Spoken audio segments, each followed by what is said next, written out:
What we learned is that Dak Prescott can show up in championship moments. That Dak Prescott isn't going to be the reason this team doesn't have an opportunity to win a ring. Every time we watch one of these games is, can Dak Prescott show us he's the quarterback to take the Dallas Cowboys to the top? Last night, he showed that. You think about the championship sequences that were just missed by the inches you talked about. The pass to the tight end that's right on the goal line. Dak Prescott's foot being out of bounds on an amazing scramble. But what we saw from him yesterday is standing across from another elite quarterback, you can outplay him. Standing across from an elite defense, I can be the reason we make plays that go above and beyond the X's and O's. This is what we've been waiting on for Dak Prescott.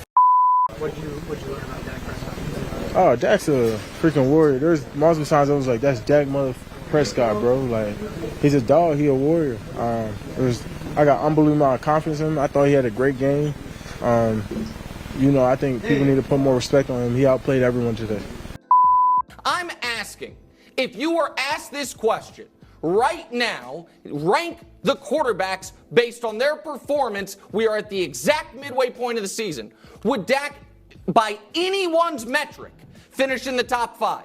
By anyone's metric, based on how they played this year, is he discussed at all like that? Or is he discussed like he is the reason this team loses? When yesterday, he was the only reason this team was in the game.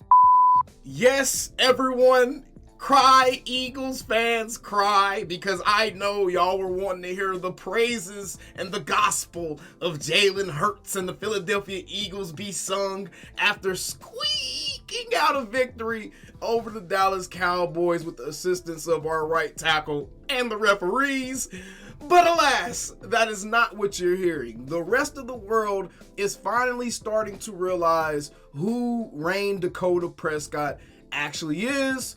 And what he is a top 5 quarterback. Ladies and gentlemen, we are in the midst of the evolution of Dak Prescott into his next tier of being a player. We are firsthand observing Dak Prescott growing as an NFL quarterback, growing as a playmaker in the NFL, and growing as a leader, as a competitive player on the field. And I'm going to kind of touch on some of these points. We're going to take a look at a couple of stats. I'm also just give you some of my opinions and some of my talking points that I really want to touch on concerning this particular topic. But we're on from Philadelphia, man. I'm feeling good. This is about as good as I have felt after a Cowboys loss in a very long time. And no, it's not solely because my quarterback played amazing. It's mainly because I saw what I needed to see out of this team. Even in that loss, I saw that they can be competitive with anybody in the league as long as they stay out of their own way. That is as simple as it gets, bro. As long as they stay out of their own way, they can be competitive. Your quarterback can go head to head with some of the top quarterbacks of the league, although I kind of disagree with that about Jalen Hurts. And he can 100% shred some of the better and more athletic defenses in the league as well. Even when the referees are trying everything in their power to take Philadelphia guys out for dates and patting them on the bums and rubbing their butts, and I don't know what the Philadelphia Eagles and the referees got going on, but the NFL need to look into this because it's getting a little bit weird at this point. Now, we were already kind of half tongue-in-cheek about the referees helping Philly win games, but damn, when you see the referees gripping up on the players' backsides like he a big booty video vixen, then I don't even know what to say to that. Like, let's be for real, man. How are the Cowboys supposed to beat the Eagles when you have players on the Eagles promising to toot it and boot it up for the refs after the game? I really don't know what to say about this. This is ridiculous, bruh. But either way, let's discuss the evolution of Dak Prescott as a quarterback. And I also kind of want to just touch on some of the stuff that Ryan Clark and Nick Wright were saying. So it's true. No one actually talks about Dak Prescott as if he's an actual top 5 type of quarterback. No one talks about him in this way. In fact, they do exactly what Nick Wright said, and they talk about him as if he's the reason that is keeping this team from actually winning and being successful and going somewhere. Whereas anybody that's been watching the actual games, you know, bruh, the real reason we're not going anywhere is because of knucklehead and bonehead mistakes and just a lot of the times just some really, really bad bounces of the ball or just some bad luck of the draw, bro. I ain't gonna lie to you. The real reason we ain't going nowhere is because we still cursed. Put Jimmy Johnson in the Ring of Honor so we can get this curse off of us, man. Jerry done treated so many people kind of foul in the past, and that stuff is continuously coming in and haunting us, bro. Get it up out of here. Get it out of AT&T Stadium. Put that man in the Ring of Honor. Quit joking about it. You put DeMarcus Ware in there, bro. Jimmy Johnson bought some rings to the franchise. Put that man in the Ring of Honor, bro. That's the real reason why we can't win nothing and why luck seems to go against us at all times. But Dak Prescott has 100% been playing like a top 5 quarterback in the league. In fact, in many of the most important metrics, he's playing like the best quarterback in the league this year. And as some of the Cowboys media folk on X have pointed out, his year that he is having right now is quietly an all-pro type of season. Amidst all the dialogue and criticisms concerning Dak Prescott and the micro-analysis, people are actually missing the fact that this dude is quietly putting together one of his best seasons that he's had in the National Football League. And we're going to take a look at a couple of stats to kind of support that and kind of put into perspective just how well your quarterback is playing, right? So this graph here, what we're really looking at is the adjusted expected points added on each play. And essentially this kind of just lets you know how well a quarterback is playing and if what they're doing, if their contribution is beyond that of what's actually expected. So it kind of lets you know just how much of a game breaker and playmaker these guys are being. Dak Prescott is rated number 1 after week 9. He is at number 1 as far as expected points added on each play. And not only that, not only just this stats, and keep in mind, this stat is actually kind of reliable because it honestly does a good job of indicating who's legitimately having good and bad years, right? We see Dak Prescott up here. We see Brock Purdy. We see Josh Allen. We see Jalen Hurts. We see Patrick Mahomes. Then you see a couple of misnomers in there with Baker Mayfield, although Baker is having a pretty decent season with all things given. Then you see Jared Goff, who's also having a decent season. Russell Wilson quietly having a good season. CJ Stroud, a rookie, up there in that top 10. So this is a very, very reliable number to take a look at to really gauge how well quarterbacks really are playing.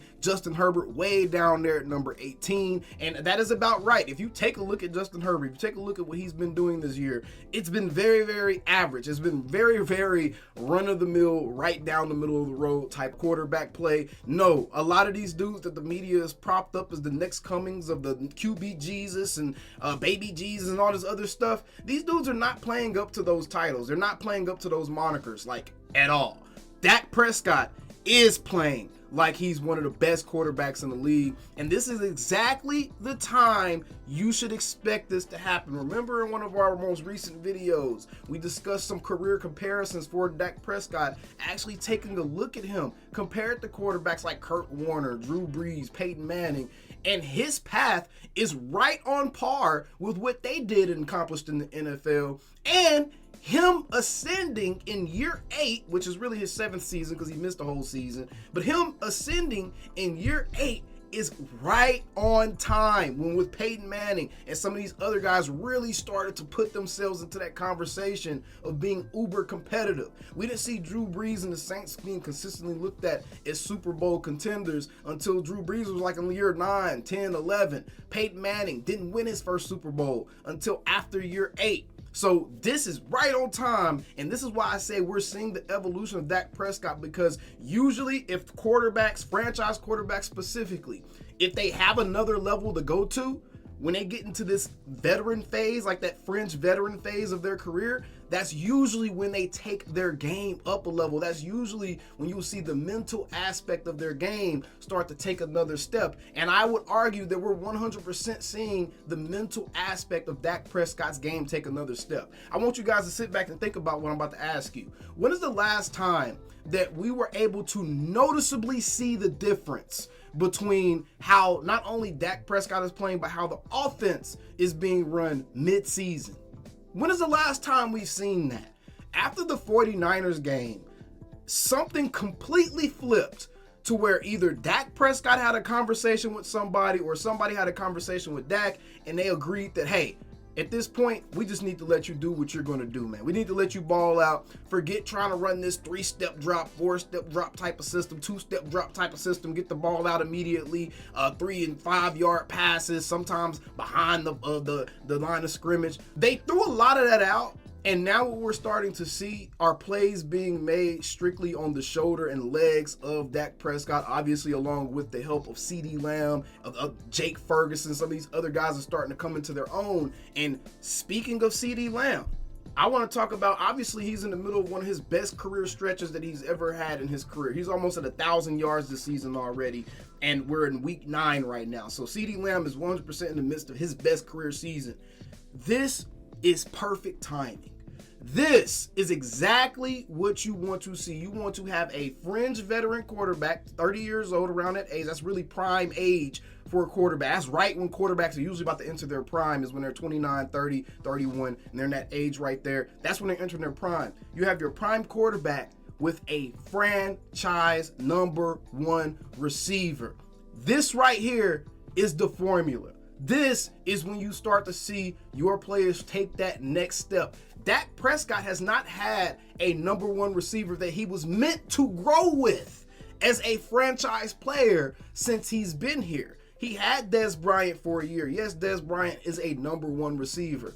Dez was at the end of his career. He wasn't here after that season. He had Amari Cooper for a couple of seasons. Amari is an amazing player, but he is not the type of player that I would look at as a bona fide #1 that I want to grow with my quarterback, and I'm going to ride this dude into the sunset. Pause. So this is actually the first time that Dak has a wide receiver that he's supposed to grow with, man. Peyton Manning had Reggie Wayne and Marvin Harrison. Drew Brees had Marquise Colston, Jimmy Graham, and a couple of speed guys. Hell, we know what type of players Kurt Warner had around him. Hell, Tom Brady with Rob Gronkowski and Randy Moss the year they almost won the Super Bowl. But Tom Brady with Rob Gronkowski most seasons, that was his #1 option. Patrick Mahomes with Travis Kelce, Jalen Hurts and A.J. Brown. Dak Prescott and CeeDee Lamb finally are in a situation to where they can truly ascend to that next level of being an elite player in the National Football League. And okay, this stat shows you Dak is playing pretty much top of his position right now as far as the actual product being put out on the field. I'm not talking about the players' names. I'm not talking about what team they play for. If you just strip all of that stuff away and all these players were anonymous and you just look at the numbers, his numbers are absolutely the best. And then we actually take a look at total QBR for their entire season, and this is an ESPN stat. Dak Prescott is ranked #4 in the entire NFL for the season for QBR, and that's even with having a game in which he posted a 40.1 QBR, which is clearly going to greatly reduce his average, which is sitting at 67.5 now. So imagine where his 67.5 QBR would actually be without that 49ers game added in, when he started trying to force the ball and threw 3 interceptions in one game. Imagine where his QBR, he would probably have, if not the best QBR in the league, it would probably be second best in the entire league. Dak Prescott, by every metric, is playing top 5 NFL quarterback football. He's playing all pro level football. For this entire regular season, he's currently at a 100.7 quarterback rating. Not the ESPN QBR, but the actual traditional quarterback rating is sitting at 100.7, guys. This is on par with the type of quarterback play that you saw guys in their championship seasons have. The Peyton Mannings, the Drew Breeses, the Kurt Warners. This is the type of QB rating that you saw these guys have. And again, this is even with a 51.6 thrown in there. Look at how many 100+ quarterback rating games he's had this season already. 115 against the Eagles, 133 against the Rams, 109 against the Chargers, 108 against the Patriots. People forgot he tore the Patriots up right before the 49ers came to town. Even in the loss against the Cardinals, still posted a 78. The first game of the season, he literally had to do nothing because the defense won the game before they even played, so he didn't get a chance to really stat pad or do anything like that. So 72 right there, even though he had a pretty decent game that game, he didn't have to do anything, so that one almost don't even count. But the rest of these games, 112 versus the Jets, and even that, 112 versus the Jets. Look at all these other quarterbacks in the league. The top quarterbacks in the league, the quarterbacks that people look at as the best quarterbacks in the entire NFL, have all played the Jets. Look at the difference between the performances of every other quarterback that you would think of as like a top 5 type of quarterback and Dak Prescott. Jalen Hurts versus the Jets. 28 of 45, 280 yards, 1 touchdown, 3 interceptions, 59.5 rating. Josh Allen versus the Jets. 29 of 41, 236 yards, 1 touchdown, 3 interceptions, 62.7 rating. Patrick Mahomes versus the Jets. 18 out of 30, 203 yards, 1 touchdown, 2 interceptions, 63.6 rating. Justin Herbert just last night on Monday Night Football. 16 out of 30, 136 yards, 65.4 rating. And then you look at Dak Prescott, 31 of 38, 255 yards, 2 touchdowns, 0 interceptions for an 112.5 quarterback rating.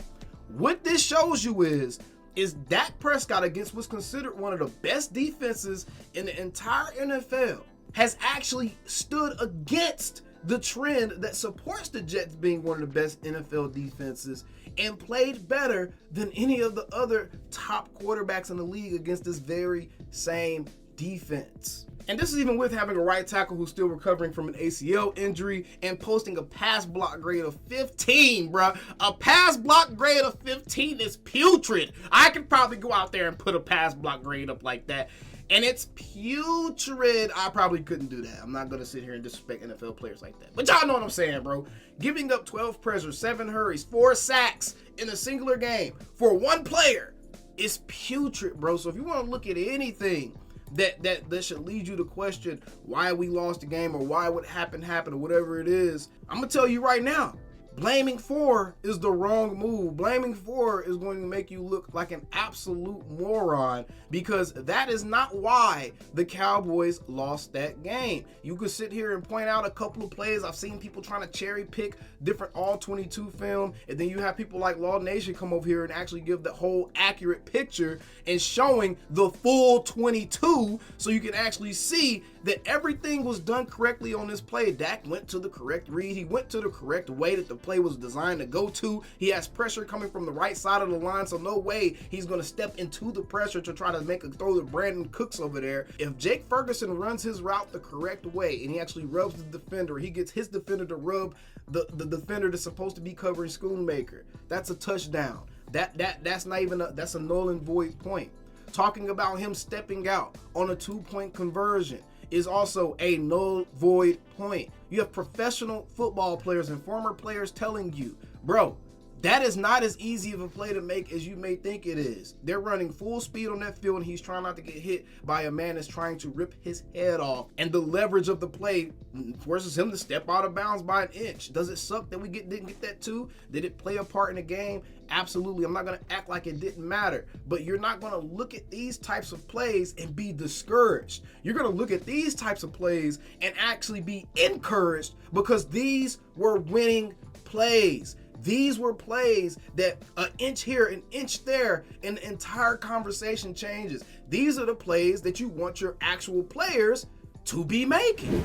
And I'm gonna tell you, seeing Dak Prescott be obviously much more aggressive with his legs, moving around, being more willing to work outside the structure of whatever offense Mike McCarthy is trying to run, has been the best thing that could have possibly happened to him, because now I feel like we're genuinely starting to see, as Cowboys fans, the final form of Dak Prescott. He's not completely there yet. I 100% still believe he can continuously get better, but we're starting to see him go into that different category where he's the playmaker on the field. He's not just a good quarterback standing back there that can make the throws and run the offense. He's been the difference, and that's exactly where you want to be as a football team. If you have a quarterback that can be the difference and a defense that can remain competitive, that's all you can really ask for, bro. And at that point, it's just root for your team. Just root for your team. Cheer your team on. Be excited for the rest of the season. Obviously, there's people that try to go out their way to bring up negative things that happen in this game and try to slant this as if it was Dak Prescott's fault. We're not paying attention to that, because while it's all fine and dandy that we point out all the hypocrisy of the media and all that other stuff,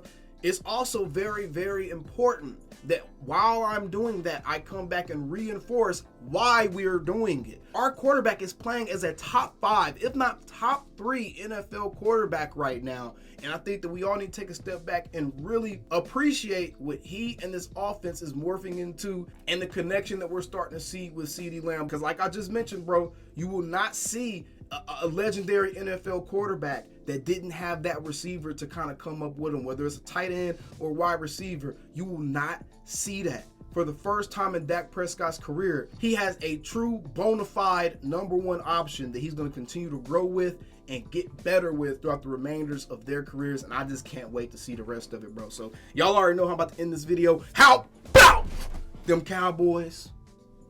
I'll see you guys on the next one. Take it away, Pastor. We feeling good today, boy. Calling me, texting me, paging me, asking me, am I still them boy? Y'all usually check on me. Listen. I'm still them boys. Hey! Woo! Hey! I'm still them boys.